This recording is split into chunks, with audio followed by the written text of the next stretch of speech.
tidak bisa sebut satu persatu untuk kabupaten, Oke. tapi seluruh tanah Papua ini kami praksi P3 itu untuk memperjuangkan apa yang disampaikan oleh ketua pusat. Ya. Itu kami akan berupaya dan kami mohon doa dan restu Iya. dari seluruh cabang dari di luar Papua. Iya. Karena di luar Papua ini baru sampai P3, tetapi hampir 30 kursi yang ada di Papua di kabupaten kota Iya. itu kemajuannya sangat luar biasa. Banyak sekali Pak ya. Dari 30 tahap ke kursi. tahap, dari tahun ke tahun, dari periode ke periode itu meningkat. 30 kursi Bapak ya. Ya, 30 lebih kursi. Luar biasa. Jadi kami mohon dan harapan kami ke depan kita harus bersinergi, bekerja sama dari pimpinan pusat maupun di daerah, DPD, kemudian DPC. Iya Pak. Itu wajib kerjasama dan koordinasi yang harus mantap. Iya. Karena kami menyadari bahwa segala sesuatu, organisasi apapun, itu ujung tombak untuk keberhasilan itu adalah untuk komunikasi. Iya. Dan komunikasi dan koordinasi itu wajib dan harus bagus. Iya. Supaya ke depan P3 bisa berjaya di tanah Papua. Dan P3 harus mempunyai kursi mungkin tambah 30 lagi Target 60 Bapak ya. target Di 60. tahun 60. Itu seluruh Papua yang nanti kami akan berjuang, dan perjuangan itu tidak mudah. Iya. Jadi butuh dukungan dan komunikasi dari dorongan dari pengurus pusat. Pusat PP. Kemudian DPD di DPD. provinsi, tingkat provinsi di Papua. Iya. Bapak sendiri dari kabupaten? Kabupaten mana Bapak? Saya sendiri dari Kabupaten Dogiai, Papua, Iya. di Pegunungan Tengah. Iya. Dan kami sebelumnya itu hanya satu kursi, Iya. tetapi kami kemarin berupaya sampai 4 kursi dapat. Kursi Kursi. P3 ya. Itu salah satu hal yang sangat signifikan untuk kemajuan P3 di Papua. Iya. Bang, apa strategi untuk menambah kursi nanti di Jogja? Lagi ke depan Bapak biar tambah lagi jadi 60. Nanti kalau itu terjadi karena kinerja daripada kader dari Partai P3, Iya. disitulah yang akan menentukan. Menentukan ya. Nah, tetapi untuk teknis yang akan kami jalankan, tetap kita turun di lapangan. Turun di lapangan dengan kerja nyata. Iya.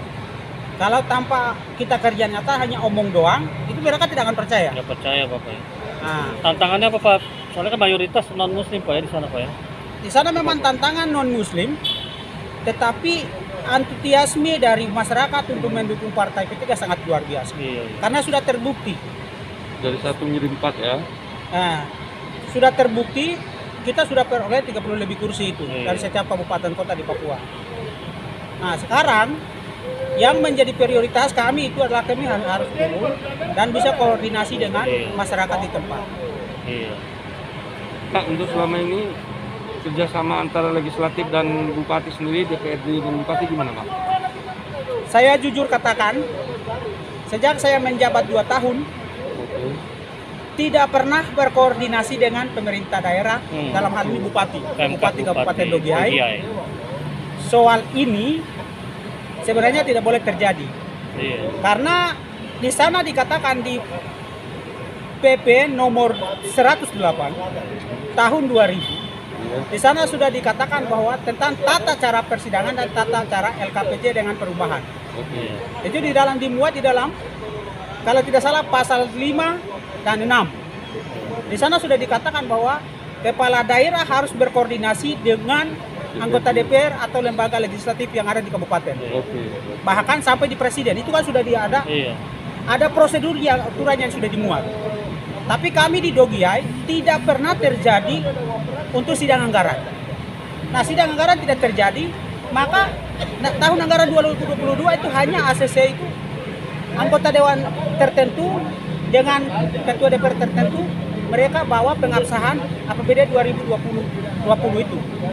Nah, akhirnya kami mengadu untuk LKPJ-nya itu harus dipertanggungjawabkan di hadapan DPR, tetapi pemerintah atau di dalam hal ini pemerintah Kabupaten Dogiai, mereka diam-diam pergi evaluasi di provinsi, biro keuangan provinsi.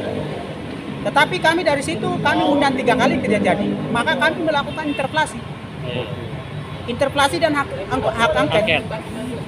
Itu dilakukan pada tanggal hari Minggu kemarin. Minggu kemarin. Hari Minggu kemarin itu kami sudah melakukan itu, bukan hari Minggu, hari Jumat. Jumat kemarin. Hari Kamis dan Jumat. Habis itu. Minggu kemarin itu. Itu kami lakukan dan perjuangan kami bukan sampai di situ, tapi tetap kami akan berjuang sampai di tingkat provinsi. Karena kami menganggap bupati melakukan seperti meskipun ada perbuk atau meskipun ada undang-undang mendukung, tetapi dia mengingkari undang-undang tersebut. Sehingga apapun ceritanya, kami siap menerima resiko atas jabatan yang kami miliki, karena selama ini tidak ada transparansi anggaran antara DPR dengan bupati. Nah, sehingga sementara kami masih proses APBD perubahan belum 2021. LKPJ 2020 belum. Nah, kami punya itikat baik yang biasanya bupati yang mencari DPR. Iya. Tetapi kami di Dogiyai terbalik. Kami DPR mencari kepala daerahnya. Terbalik. Karena selama ini memang tanpa diketahui DPR banyak hal yang dilakukan. 100 miliar yang dana peminjaman untuk pembangunan Kabupaten Dogiyai itu belum dimuat di dalam LKPJ. Kemudian dana COVID 36 miliar Iya. untuk tahun anggaran 2020. Masih ada Bapak itu? Ya, Anggaran masih ada kan? anggarannya kami belum tahu, tapi di dalam LKPJ sudah terpakai habis. Waduh. Tapi bukti nyata di lapangan tidak pernah terjadi. Iya.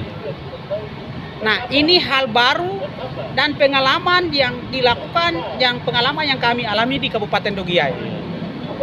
Tetapi kami percaya semua perjuangan, karena di situ di dua lembaga di setiap kabupaten kota itu kan ada 2 lembaga, eksekutif dan legislatif. Dan di situ fungsi pengawasan itu legislatif punya itu anggaran, pengawasan dan legislasi. Dan sisi yang pengawasannya kami sedang jalan. Nah, untuk menuntaskan dan untuk melakukan pelaporan dari seorang bupati tahun anggaran 2020. Ada laporan nanti. Nah, jadi ini sementara belum ada dan kami masih menunggu tanggapan dari bupati. Tapi bupati kalau diam-diam jalan ke sana, berarti dia lalaikan undang-undang. Undang-undang nomor peraturan pemerintahan nomor 108 tahun 2000. Harusnya itu wajib dilakukan. Karena kami menyadari kami tidak pernah melanggar selama ini. Malah kami yang undang sampai 12 kali. 12 kali. Untuk sidang anggaran